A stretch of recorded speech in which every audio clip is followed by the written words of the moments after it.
Assalamualaikum. My name is Muhammad Farhan Shazan bin Zabbar. My ID matric is 33DPE19F1029. My lecturer name is Dr. Dulina binti Tolibon. Subject heat transfer. First, I want to talk about working principle of heat exchanger. First, heat exchanger heat flow a body to another in respect of their temperature difference. Second, heat exchanger work because heat naturally flow from higher temperature to lower temperature. Third, therefore, if a hot fluid and cool fluid are separated by a heat conducting surface, heat can be transferred from the hot fluid to the cool fluid. Basic concept of heat exchanger have two: working principle and LMTD. LMTD, log mean temperature difference method. LMTD is used to determine the temperature driving force for heat transfer in flow system, most not badly in heat exchanger. The LMTD is a logarithmic average of the temperature difference between the hot and cool stream and each end of the exchanger. Second, the larger the LMTD, the more heat is transferred. The use of the LMTD arises straightforwardly from the of a heat exchanger with constant flow rate and fluid thermal properties. Types of heater based on working principle, construction, components, advantages and disadvantages, and lastly reference. Working principle of fire heater. A natural gas or propane direct fire heater has an open flame that provides a safe way to heat industrial and commercial areas by maintaining a proper air to fuel ratio. In a direct fire heater, the gas is fed directly to the burner while the air streams provide the needed oxygen for combustion. Air is forced through the burner baffle where it mixes with the gas. The burner is installed the fire with end parallel to the airflow. The direct fire are handles that tightens air. Manufacturer can also have cooling and energy recovery functions added to the equipment. Construction. A direct heater is a style of heater in which a burner provides hot gases that transfer their heat energy to a process liquid or gas flowing directly through coils installed inside the heater vessel. Direct fire heater can utilize radiant and convection heat transfer section and can be configured in many different ways depending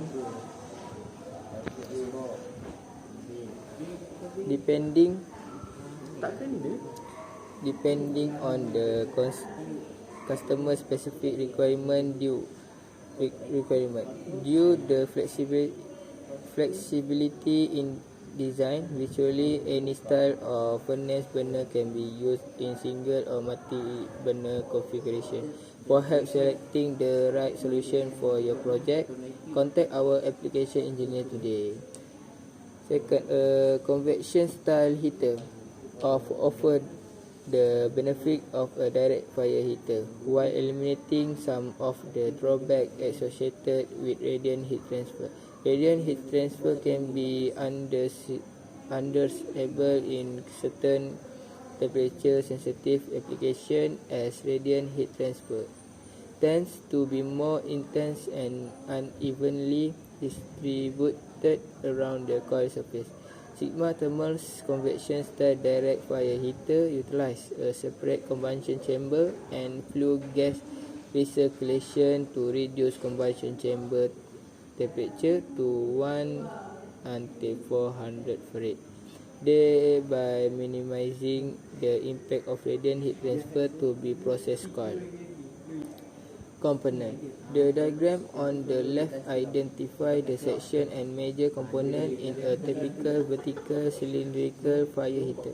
Burners are critical devices installed in a heater that generate the energy absorbed by the fluid moving through the radiant and convection coils. They do this by mixing the proper ratio of air and fuel, providing stable combustion and appropriately directing flames. We will explore basic combustion and appropriately directing flames. We will explore basic combustion theory and burner design in next month's post. Second, the convection coils carries the fluid being heated through the convection section. A key difference between convection and radiant is that most tubes that make up the convection coil have extended surface. The additional surface area improves convective heat transfer and increase thermal efficiency. Third, the radiant coil can be serpentine, helical, or apple shaped and designed as a single pass or with multiple passes. In the context of fire heater, a pass is defined as a continuous circuit of tube from inlet to outlet. A single pass radiant coil has one inlet and outlet. 100% of the process flow moves through that one pass. A multiple pass radiant coils divide the process flow equally among two or more sets of inlets and outlets. Each of these places is designed for equivalent process flow to ensure equal heating and pressure drop across each pass. Lastly, refractory is the insulating material that lines the interior of the heater. Its purpose is to reduce energy loss while providing lower casing temperature to protect operator. Refractory material in fire heater is typically brick, castable, or ceramic fiber. Per API standard 560 fire heater for general refinery service. Refractory should be designed to keep the outside skin temperature of the heater casing below 100 Fahrenheit, assuming an ambient air temperature of 80 Fahrenheit and no wind. The stack collects the flue gas and discharges into the atmosphere. Sample pot. Nozzle near the stack is it where sampling probe or other sensor are inserted to measure flue gas composition, pressure and temperature. Stack damper. A valve located inside the stack used to control flow of flue gas and adjust draft. Breaching. The section of duct after the last row of convection tubes where flue gases are collected for transmission to the stack of exhaust duct. Cobble. Protrusion from the refractory lining the convection section. These protrusions redirect flue gases travelling along the walls of the convection section back toward convection coil. Feeder box. A refractory line box covering the return bands and separate from the flue gases. Return band. U-shaped fitting connecting tube in the convection coil tube support sheet for convection tube passing through it. There are both end tube sheet and intermediate tube sheet. Expansion row. Space left in the convection section for the future addition of row. Tube sheets are also designed to accommodate this row with the associated holes plugged to prevent flue gas from leaking into the header boxes. Crossover piping. Interconnecting piping between the convection coil and radiant coil. Bridge wall.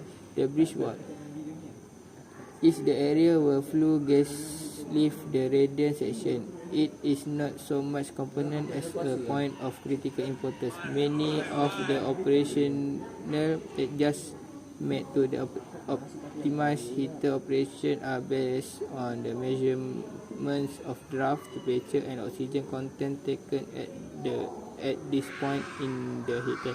Coil support. Bracket installed in the radiant and convection section to keep the associated coil in the proper position while allowing for thermal. Observation door, visual inspection port that allow operator to view that is happening inside the furnace. Tube skin thermocouple. Sensor installed directly on the heater coils to monitor the coil skin temperature. These critical sensors are used to ensure that the allowable tube metal temperature is not exceeded. Advantage: fresh clean air. You don't have worry about breathing in toxic elements such as carbon monoxide or gas. Because of this, you can place this heater in a wider variety of space, even those without significant ventilation. Maximum recirculation on of the best way to save money on a heater is to keep air recirculating inside. With an indirect fire heater, you can do that because there are no harmful product produced by the heating elements. Precise thermostat control. Like your home furnace, you can set the ambient temperature accurately without worrying about the space getting too hot or cold. Also, thanks to the recirculation, that air maintains a comfortable temperature the whole time. Disadvantage: less fuel efficient. Since the flame isn't touch open air, about 20% of the heat is lost in the transfer. While recirculation can be recovered some of these heaters are not efficient as direct fire models. Still, 80% heating is excellent for most situations. Ventilation duct required. Although you can place this heater in tight quarters, you still have to ventilate the combustion part. Running duct outside can be tricky in some places, and it can make challenging to install and run a heater overall. Higher retail costs. These models are much more complicated than direct fire units, so you will have to pay more retail. Also, because of the duct work involved, that can inflate the price as well. A preferred climate solution, we will work with you minimize the expense as much as possible without diminishing your heat source. Substation electrical requirement.